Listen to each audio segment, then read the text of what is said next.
بسم اللہ الرحمن الرحیم۔ السلام علیکم ورحمۃ اللہ وبرکاتہ۔ عزیز طلبہ، امید کرتا ہوں کہ آپ سب خیر عافیت سے ہوں گے، اور ہم آپ نے کے لیے جو سلسلہ درس شروع کیا گیا ہے، آپ کو گھر بیٹھے ہوئے جو تعلیم کی سہولت میسر کی گئی ہے، اس سے بھرپور فائدہ اٹھا رہے ہوں گے۔ تو آئیے ہم اپنے سلسلہ درس کو آگے بڑھاتے ہیں۔ ہم نے جو پچھلے سبق میں پڑھا تھا، پچھلے جو کلاس میں پڑھا تھا کہ 1977 تا 1988 کے دوران میں پاکستان میں نفاذ اسلام کی جو کوششیں کی گئی ہیں، ان میں سے چند ایک ہم نے پڑھی تھی، اور باقی جو رہنے جانے والی ہے وہ آج ہم پڑھتے ہیں۔ آج ہم دیکھتے ہیں کہ وہ کون سی کوششیں ہیں جو 1977 سے 1988 کے درمیان جنرل ضیاء الحق کے دور میں کی گئی تھی۔ تو کتاب کا صفحہ نمبر 12 ہے۔ آئیے کتاب کی طرف پڑھتے ہیں۔ جی، تو پوائنٹ نمبر 3 ہم نے پڑھا تھا، زکوٰۃ و عشر کا نظام۔ آج ہے سود کا خاتمہ۔ 1 جولائی 1981 سے سود سے نجات حاصل کرنے کے لیے نفع نقصان کے بنیاد پر کھاتے کھولے گئے، اور 1 جولائی 1984 سے تمام سیونگ اکاؤنٹس کو PLS کھاتوں میں تبدیل کر دیا گیا، کہ سود والے جو اکاؤنٹس ہیں، جو سیونگ اکاؤنٹس ہیں، ان کو ختم کر کے جو PLS کھاتوں میں تبدیل کر دیا گیا، ایسے جہاں پر رقم بڑھتی نہیں ہے بلکہ جتنی جمع کروائی جاتی ہے اتنی ہی موجود رہتی ہے۔ تو یہ جو قدم اٹھایا گیا تھا، یہ سود کے خاتمے کے لیے اٹھایا گیا تھا۔ اس کے بعد اسلامیات اور مطالعہ پاکستان کی لازمی تعلیم۔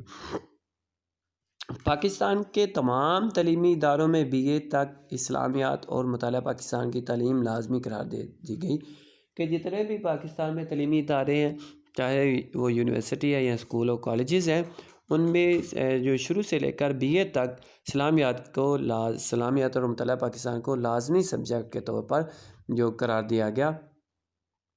یہ قدم تعلیمی نظام کو اسلام سے ہم آہنگ کرنے کے لیے اٹھایا گیا تھا۔ اس کا مقصد یہ تھا کہ پاکستانی عوام کو اسلام سے ہم آہنگ کیا جائے، اسلام کے مطابق ان کو زندگیاں گزارنے کے لیے جو بنیاد فراہم کی جا سکے۔ نماز کا اہتمام۔ اسکولوں، کالجوں اور سرکاری دفاتر میں ظہر کی نماز کا اہتمام کیا گیا۔ لوگوں کو نماز کی طرف راغب کرنے کے لیے صلاۃ کمیٹیاں بنائی گئیں، اور یہ مقصد اس لیے یہ قدم اس لیے اٹھایا گیا تھا تاکہ لوگوں کو نماز کی طرف جو راغب کیا جائے، نماز کے لیے تیار کیا جائے، اور اس لیے یہ نماز کمیٹیاں، صلاۃ کمیٹیاں جو بنائی گئی تھیں۔ احترام رمضان آرڈیننس۔ رمضان کا احترام نہ کرنے والے کو 3 ماہ قید اور 500 روپے جرمانے کی سزا دی جا سکتی ہے، اور احترام رمضان آرڈیننس کے ذریعے یہ طے پایا کہ جو شخص رمضان کا احترام نہیں کرتا، دوران رمضان کھاتا پیتا ہے یا روزہ نہیں رکھتا، تو ایسے شخص کو سزا بھی دی جائے، اور اس کو جو جرمانہ ہے وہ بھی اس پر عائد کیا جائے۔ اس سلسلے میں احترام رمضان آرڈیننس جاری کیا گیا تاکہ لوگوں کو رمضان کے روزے رکھنے کی طرف راغب کیا جائے۔ دینی مدارس۔ ضیاء دور میں دینی مدارس کی سرپرستی کی گئی اور ان کو سالانہ امداد دی جاتی تھی۔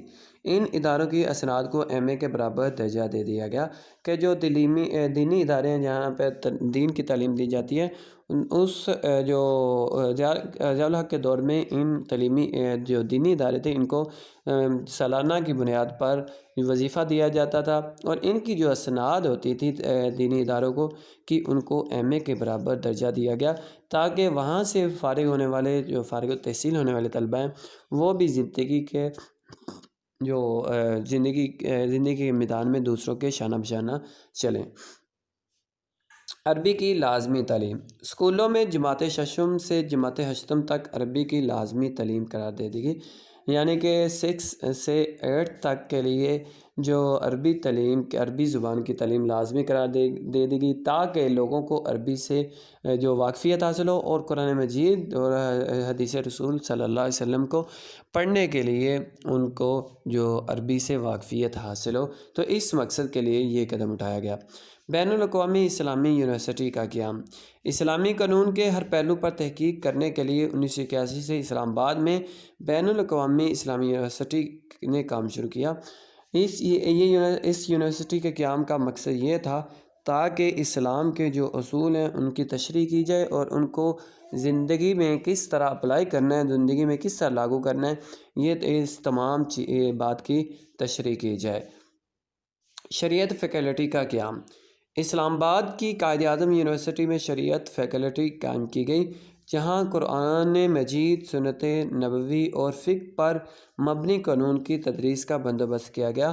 تو یہ جو شریعت فیکلٹی کا قیام عمل میں آیا تھا، اس کا مقصد یہ تھا کہ پاکستان کو جو اسلام کے اصولوں کے مطابق ڈالا جائے، کیونکہ پاکستان جو ہم نے حاصل کیا تھا، مسلمانوں نے حاصل کیا تھا، ہمارے آباء و اجداد نے جو اس کے لیے قربانیاں دی تھی، تو ان کا مقصد یہ تھا کہ پاکستان کو جو ایک ایسا ملک حاصل کریں جہاں پر اسلام کے اصولوں کو مد نظر رکھ کر اسلام کے اصولوں کے مطابق زندگی بسر کی جائے۔ تو یہ تھا جو 1977 سے 1988 کے دوران نفاذ اسلام کی کوششیں جو کی گئی تھی، پاکستان میں اسلام کو نافذ کرنے کے لیے جو کوششیں کی گئی تھی۔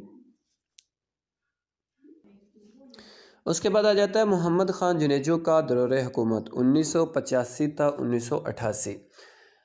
جنرل ضیاء الحق نے 1973 کے آئین میں بہت سی ترامیم کر کے آئین کی پارلیمانی روح کو صدارتی روح میں بدل دیا، کہ جو 1973 کا آئین، جیسا کہ ہم پیچھے پڑھ چکے ہیں، پارلیمانی نظام تھا، آئین تھا، لیکن جنرل ضیاء الحق کے دور میں اس آئین میں بہت سی ترامیم کر کے اس کو پارلیمانی نظام سے صدارتی نظام آئین بنا دیا گیا، اور اس سے صدر کو بہت سارے اختیارات مل جاتے ہیں۔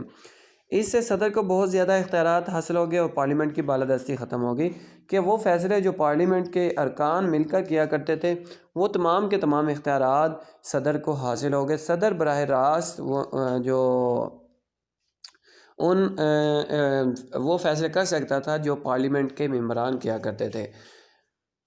1985 میں قومی اسمبلی کے غیر جماعتی انتخابات ہوئے، کہ 1985 کے جو انتخابات ہوئے تھے وہ باقاعدہ جماعتوں کے نہیں ہوئے تھے، بلکہ آزادانہ انتخابات ہوئے تھے، کہ کسی بھی جماعت کو ان انتخابات میں حصہ لینے کی اجازت نہیں دی گئی تھی، تو اس لیے وہ جو انتخابات تھے وہ غیر جماعتی تھے۔ 23 مارچ 1985 کو قومی اسمبلی کا پہلا اجلاس ہوا، کہ جو مارشل لا لگایا گیا تھا، اس کے بعد پہلا اجلاس جو ہوا تھا ضیاء الحق کے دور میں، وہ 1985 میں ہوا تھا، 23 مارچ کو۔ اس اجلاس میں جنرل ضیاء الحق نے آئندہ 5 سال کے لیے صدر کی حیثیت سے حلف اٹھایا، اور اس کے بعد محمد خان جنیجو نے وزیر اعظم کا حلف اٹھایا۔ یہ جو اسمبلی کا اجلاس ہوا تھا، اس اجلاس میں ضیاء الحق نے صدر کے عہدے کا حلف اٹھایا، اور اس کے بعد محمد خان جنیجو جو تھے انہوں نے وزیر اعظم کے عہدے کا حلف اٹھایا تھا، اور محمد خان جنیجو کے دور کے اہم واقعات ہیں وہ نیچے ذیل میں بیان کیے جا رہے ہیں۔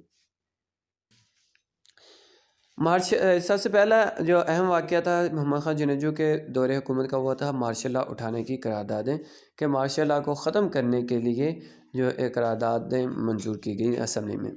1985 میں جنرل ضیاء الحق کے مارشل لا کو 8 برس ہو چکے تھے۔